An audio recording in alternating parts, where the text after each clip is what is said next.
Why you?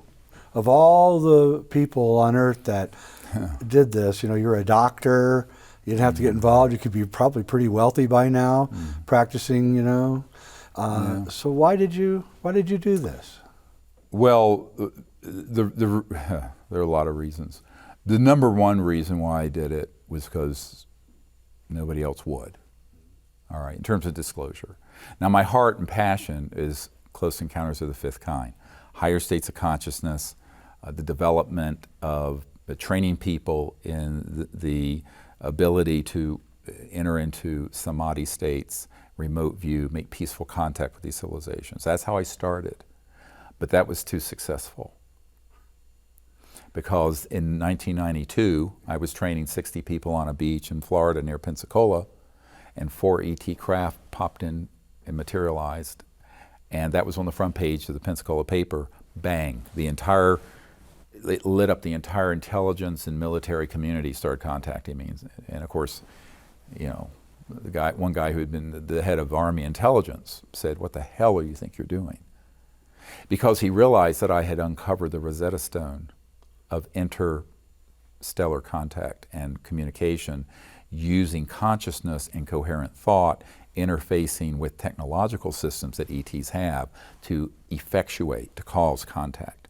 It's not just you go out and say call them, and say y'all come. Yeah, they never it's do a that. very specific protocol. So that's what got me started. And then I got pulled into this, and I initially, from 92 through 94, I was in my 30s. And I was very naive. I thought, well, if I put together the evidence and a set of recommendations, the president and other well-meaning people will do the right thing and disclose this and get this corrected. Well, here we sit a quarter of a century later. So by default, what I realized is that nobody would do it. And not in this country, and not in China, and not in Russia, and not in the UK, and I went all over the world. So then I realized by the late 90s that neither the Congress nor the president nor other heads of state would take on this issue.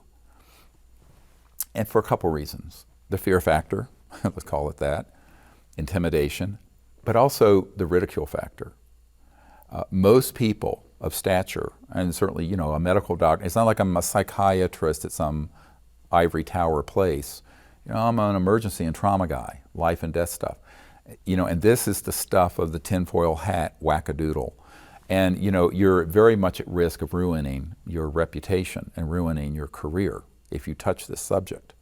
And that was deliberately set up through the ridicule of the subject in the 50s. I have a CIA document talking about the psychological warfare value of the subject and the value of debunking and ridiculing and ridiculing and ridiculing. So the subject has gotten so pigeonholed into the lunatic fringe that if you're associated with it and you're a serious person doing serious things, such as a president or a general or a senator or a doctor or a PhD physicist, it's pretty much the end of your career if you're not careful. And that's how our society is set up. I didn't care. I knew it was important enough and real enough that I said, well, I'm going to do it. Luckily, I continued my career until I decided to move out of emergency medicine to do this because it was killing me to try to do all of it. I mean, I was raising 4 children.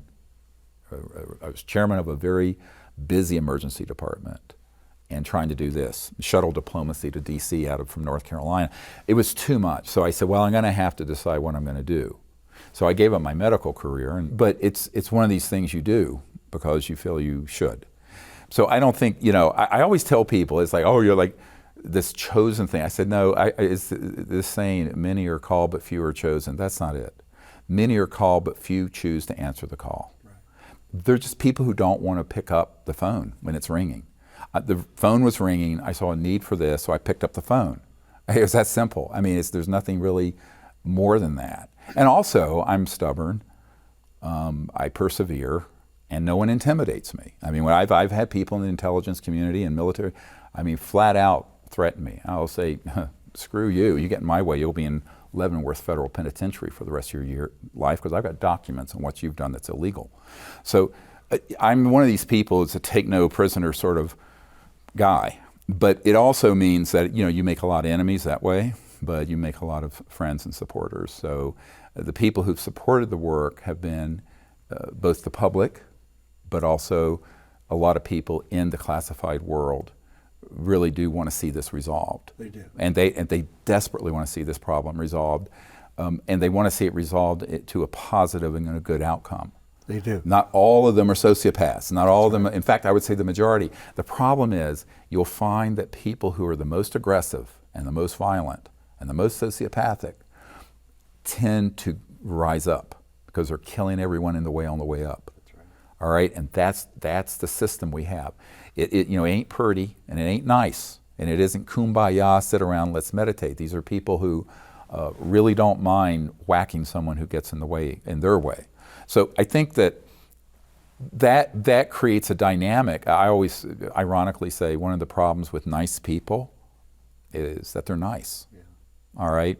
So, I try to be nice when I should be, but I can be a son of a bitch when I need to be, because I'm doing something that's larger than me and you and anyone. It's larger than an individual. We're trying to resolve an issue, bring out knowledge and information and technology that can give us a new civilization that can endure for thousands of years peacefully, and that isn't going to happen without two huge things happening: the integrity of the people doing it, incorruptibility, and courage, because they will threaten you or they will bribe you. I mean, I was offered $2 billion in May of 1992 right up here in Estes Park by a division of the Majority Intelligence Committee, these guys, if I would defect to their operation. And I said no.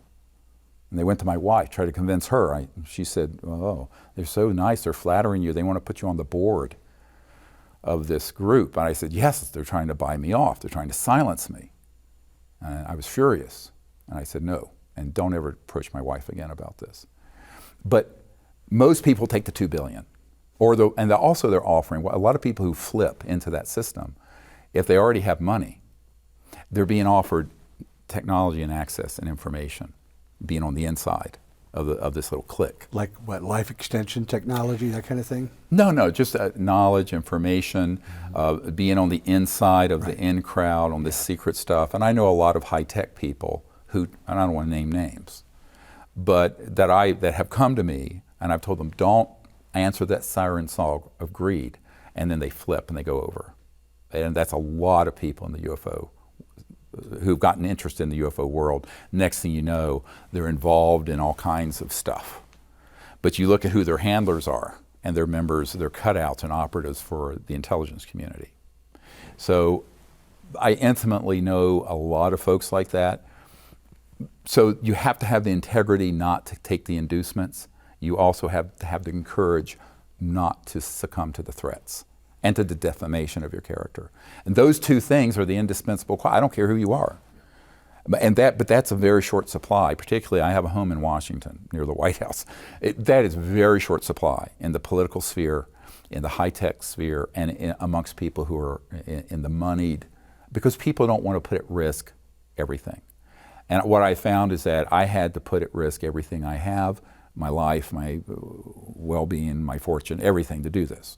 But most people go, oh no, I'm going to do that. And then they're offered, there are the threats, there's the stick, and then there's the golden carrot, and they're going to take that. And that's really how that system works. And unfortunately, most people will flip because of it. I think that we need more people who are willing to come forward, stand tall, do the right thing. I'm very old-fashioned about these qualities, values. I talk about the real ethics and morality we need, and for this, and it is a deep ethical and moral crisis, actually. And of course, our society has gotten to where they think morality and all that has to do with the sexual peccadillos of our leaders. I'm talking about this is really serious morality and serious ethical, and what your purpose is, and the ability to resist this corruption, and also to resist the threats. And the threats can be substantial. And unfortunately, I found that most people will not do that. But there are enough people who are. And that's actually, I want to put a shout out to all the military and intel. There are over 900 top secret, unacknowledged special access project men and women who've been in various corporations in various places who have come to me over the years. They're still coming, who provide me information, documents, intelligence, actionable intelligence. A number of them have come out publicly. That's how we launched the Disclosure Project. There are like several dozen of them up on our YouTube site and website. But we need more people like that. We need more people who are going to come forward fearlessly on behalf, I call this the Shambhala warrior, this sort of spirit warrior spirit, and come forward. Because one thing I want to say to anybody listening who has been connected to one of these projects, you have been exonerated and you have been released from your national security oath obligations. Doesn't matter what you signed. I know a man that I recently met with signed a document 70 years. So he had to keep everything quiet that he knew for 70 years. And he was given baseline clearance across 18 of these USAPs, 18 unacknowledged special access projects. It was only 3 people out of 6,000 people in those commands who was given baseline access. And he said, I had to sign a document that was 70 years. I mean, long after he'd be dead. I said, yes, but that has no enforceability because those projects are being run illegally. And if it's an illegal operation, any contract that you sign with an illegal operation is null and void. Basic constitutional contract law. And so what I've said to all these men and women who come forward and give me information, you're not violating anything. The people that you had worked for are violating the Constitution, the rule of law, the trust of the people. So I think that we have to be very, very discerning because there are a lot of people who will try to zoom you with false information. But, and all of us are subject, I'm not infallible, but I try to be very assiduous, very careful. And I am very careful in how I vet and how in fact, I will say, send me your proof that you were in this command, send me the badges. Anyone who says that they don't have anything from what they were doing, not true. Yeah. I mean, the man who was just in these 18 USAPs, he sent me his badges, his data, I have that from this man. Now, I've agreed to keep his identity not public because he's asked me to. I would prefer that he come on a show like this with me.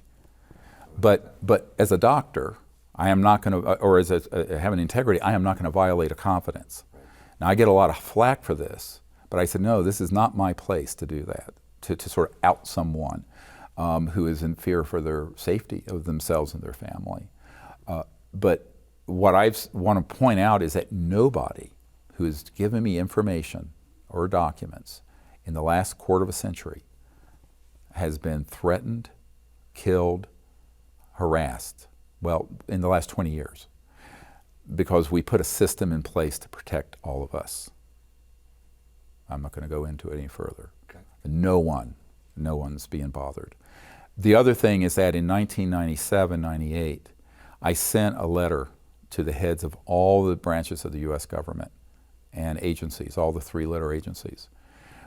And the public, I want to talk about this just in 3 minutes if I can. And it's called an unless otherwise directed letter, UNOD. And this is up on our website. And I was advised by my military advisors to do this. And what that is that you write a letter to, say, the director of the CIA or the FBI, and you say, unless otherwise directed, I'm assessing X and I'm going to do Y, but you don't have to take any action unless you direct me otherwise. So that's why it's called UNOD, unless otherwise directed.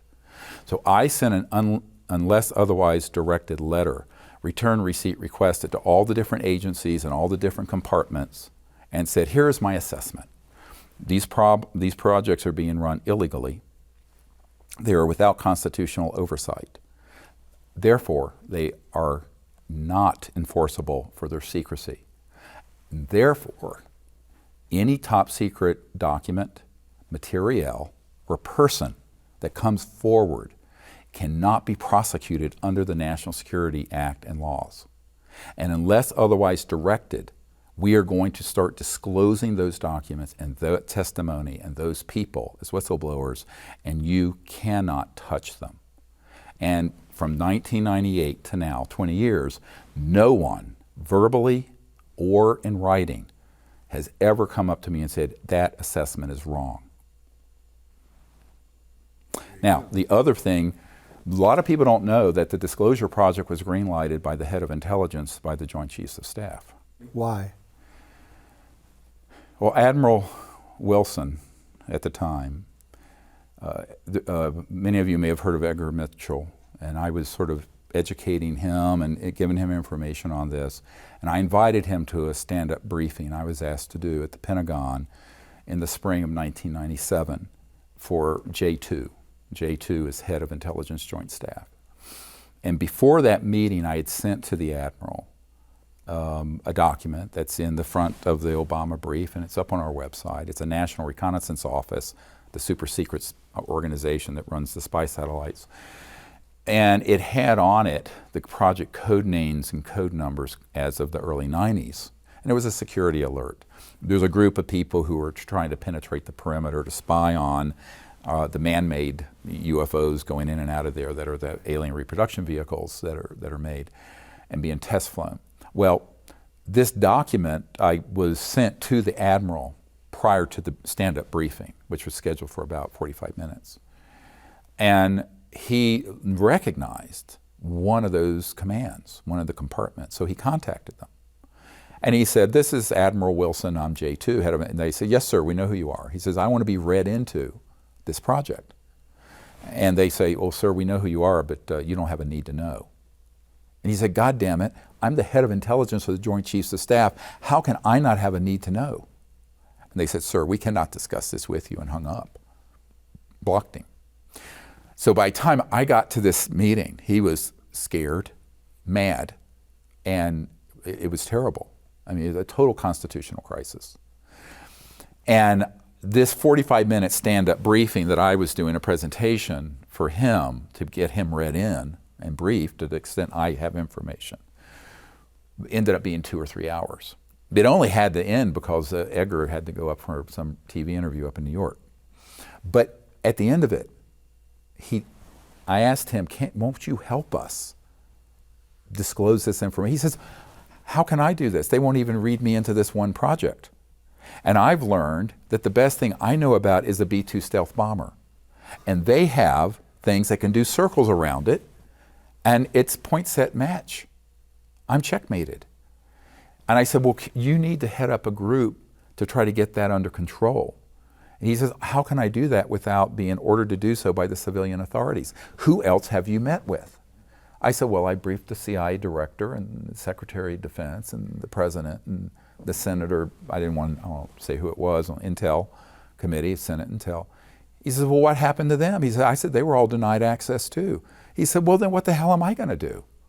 I would have to go black and go rogue to do something like this without the authority of the civilian government. And I said, oh, you're not going to get that from President Clinton. He says, well, then I can't do it. And he said, but look, you are a private citizen. You have no clearances, and I don't. You've never been in the government, and I haven't. You can do anything you want, because as far as I'm concerned, and I'm quoting here, those projects are illegal. They have no protection under the law, and you do anything you need to get this information out to the public. So I tell people the Disclosure Project was green-lighted by the head of Intelligence Joint Chiefs of Staff, J2, in the spring of 1997. Why would they need to have someone like you to do this for them?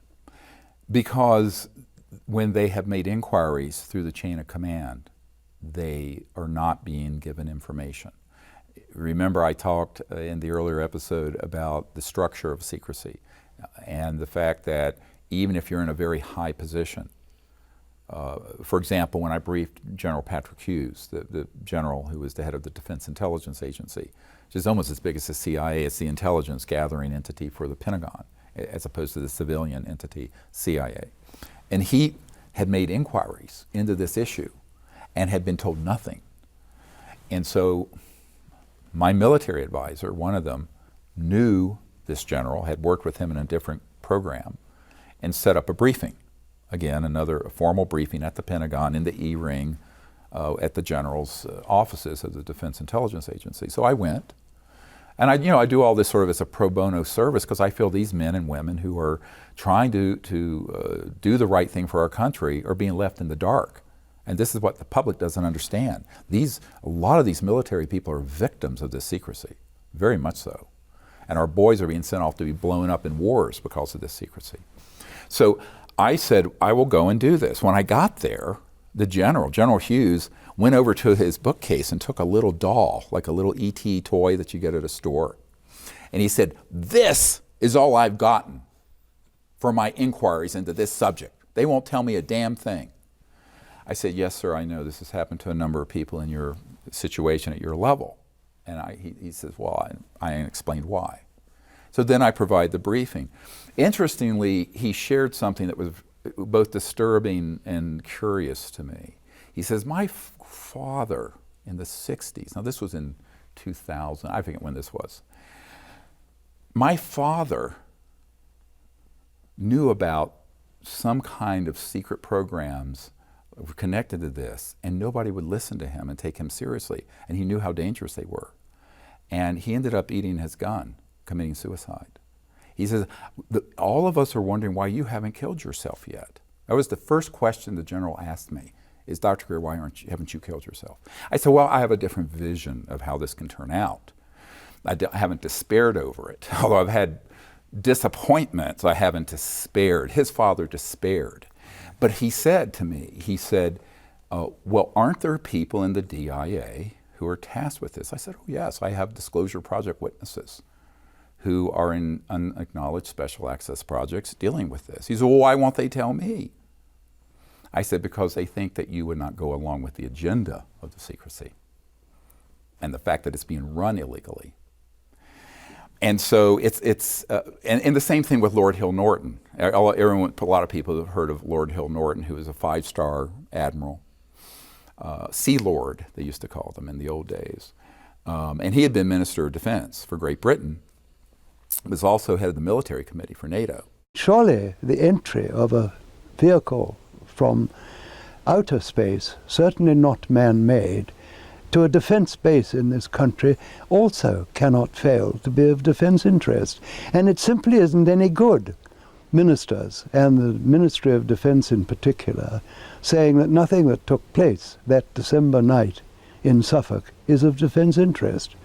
He asked me to come to his cottage, this beautiful old house in Hampshire, to meet with him. And he asked me to provide with him, if I would, the same material I'd put together for the president. I said, sure, I will. So I came and I met. I was with my family. They went to the Salisbury Cathedral and I went to his house. I mean, it's very prosaic. I mean, all the people go, how does all this stuff happen? Well, these people they come to me and they ask me to provide them because they want to know. But he told me, he said the whole time he was head of the Ministry of Defense, which in that country is also head of MI5, MI6, etc. It's not like the CIA director is separate from the Secretary of Defense in America. The Minister of Defense is also head of MI5, MI6, the intelligence gathering. And he said, I never knew anything about this. I only learned of this after I left that command, after that position. Why wouldn't they tell me? And I answered his question with a question. I said, he was sort of irritated by it. And he said, well, what do you mean? You know, he thought I was being impertinent Yankee American. And I said, what would you have done if you had found out that there was a cabal that was illegal, that it involved itself in assassinations, criminal activity, drug running, that it kept this secret and had killed huge numbers of people to do so, and was breaking the laws of not only your country, but in America and other countries? He said, I wouldn't have stood for it for a bloody minute. And he was in this rage.